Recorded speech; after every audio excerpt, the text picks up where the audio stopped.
beautiful day. I don't know, 75, something like that. Sunshine, not a cloud in the sky. I left my house this morning. It was 42, foggy, dark, misty. Yeah, it was a challenge. I had my full thermal liners in. First time I had them in my leather jacket. It was pretty tight, not restrictive, just, you know, just you could feel it, you know, a little tight.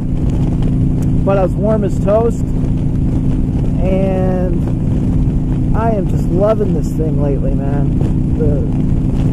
The ride is so comfortable, and the only issue I have at this point is when it gets around 42 degrees, is the fingers start getting frosty.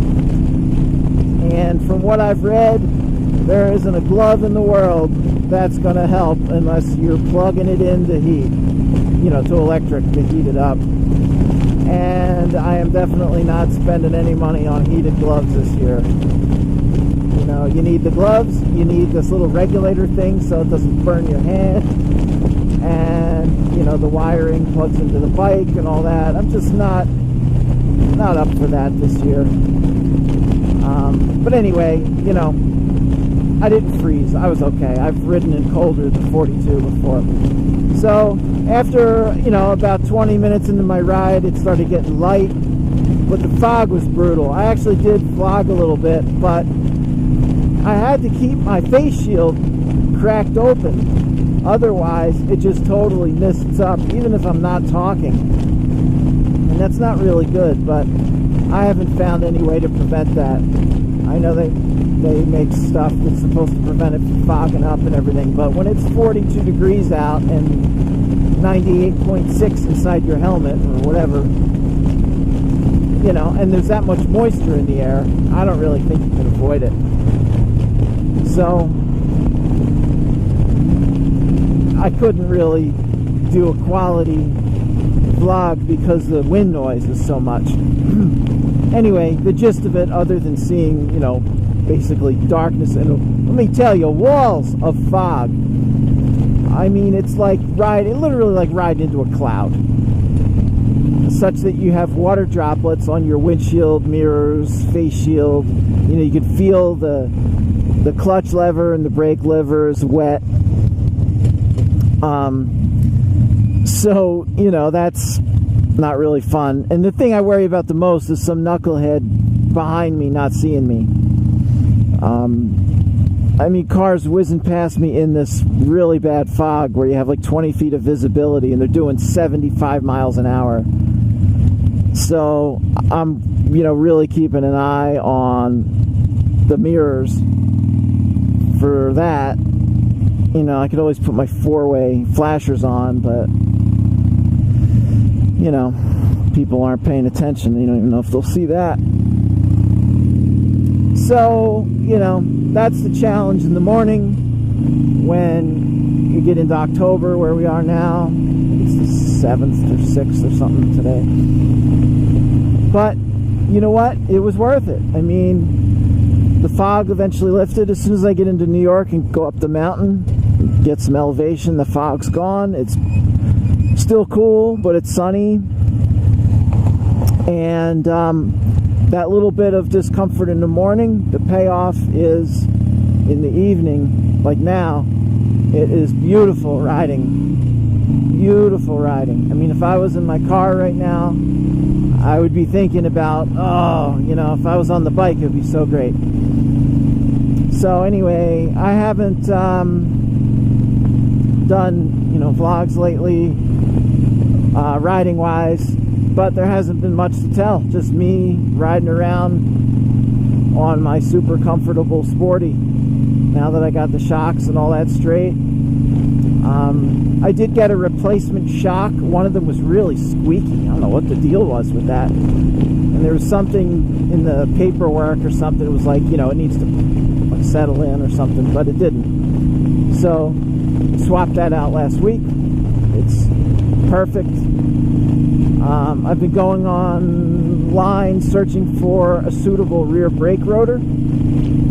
because my brake pads are about done in the back, and my rear rotor is got some ridges in it. I don't want to keep using it. It'll just mangle a new set of brake pads. So anyway, that's one of the little projects for probably into December or something. Sure, everyone pull out in front of me. What in the world? So I got my high beam on now. I just flicked it on because obviously standard beam isn't bright enough, you know. Anyway, that's just typical. Every time I see a car approach the side of the road, you know, you're in the first thought, are they going to pull out in front of me? You know? And it's not just the people that don't see you, it's the people that do see you, and they're doing it anyway. Yeah, that's just comes with the territory. So the lesson there is don't be complacent and assume just because you see them that they're going to have a brain and not pull out in front of you. So anyway, and you know, that last guy back there, I don't know if he pulled out and then realized what he did, because it looked like he slowed down. That is the worst. Somebody pulling out in front of you and then realizing, oops, and then stopping right in front of you. So now you have nowhere to go. And I've heard of that happening to people. You know, if you're going to pull out all the way and get out of the road, you know. But again, that requires a brain. And apparently that's not a requirement to have a driver's license. So anyway, that's what's going on in my world, in my bike world. The new leather jacket has also been completely awesome. So incredibly glad I was able to get it. No regrets at all there.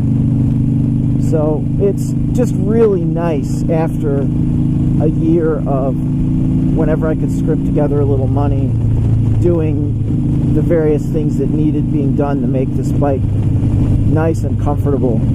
And it finally is, and it's just really great. I'm about to break 19,000 miles. Tomorrow's Friday, and it'll be a day just like today. So I'll be riding, I'll break 19,000 miles. And we'll see how far we can ride before fall becomes really cold, you know, then it's winter. So that's it for me, guys. I know there's people that watch my vlogs that don't ride, and I appreciate that very much. But there's also people that watch them that do ride. And it's really interesting. I mean, I don't get a lot of views, as you can probably see on YouTube, but every video somebody says something to me about it. Scott out in San Diego told me that he's laid up, or his bike is laid up. He can't ride right now. And he's been living vicariously by watching my vlogs, which I thought was really cool. So thank you for that. And, you know, some of my vlogs obviously wouldn't appeal to someone that doesn't ride. So, you know, I mean, I do kind of both, try to appeal to both groups, but, you know, that's going to vary. Anyway, I really appreciate the feedback that I get when I post a new vlog, because it does let me know that there are actually people watching them, which is kind of cool. I mean, a lot of people that do these have hundreds or even thousands of subscribers. I don't really expect anything like that. I mean, there's nothing that exciting here, but just knowing that people watch them, including my mom, who told me yesterday she watches them, she keeps up with me, which is really cool. So anyway, it makes it fun. So that's it for me. I'm going to enjoy the rest of the ride home tonight. I hope everyone's doing well. Till next time.